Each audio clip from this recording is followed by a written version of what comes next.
All right, we're getting ready to head to Bristol, the half mile, the first short track race of 2010. We've got a week off before we go there, and you know what? We may need a week off because I think it may cause a lot of people some headaches. And I'm here with Robby Gordon, driver for the number 7 Robby Gordon Motorsports Toyota. And Robby, a little bit of a change coming up there at that half mile racetrack. NASCAR, Bristol Motor Speedway, they've decided to extend the safer barriers onto the outside of the racetrack, down the straightaways a little bit off the corner.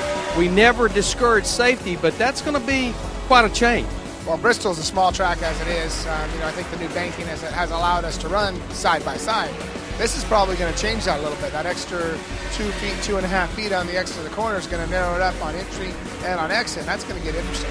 You know, the one thing that existed before they reconfigured and reconcreted a few years ago, we barely had more than a one-groove racetrack.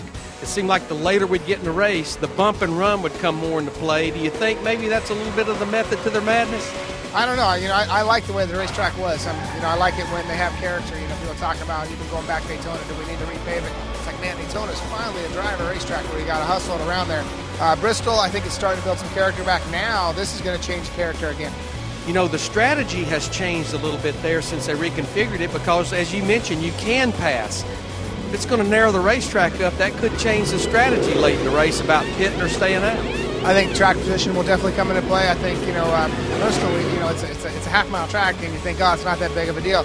That track is breathtaking getting down into the corner. You get done qualifying, you get done doing a couple outs there, and you're just out of breath. You forget to breathe. Well, I've always said it, old configuration, new configuration, more safer barrier. Whether you're a driver, a crew chief, a tire changer, or an owner, before you go over in that half-mile racetrack, you better leave your feelings and your emotions outside. If you take them in, they're probably going to get hurt.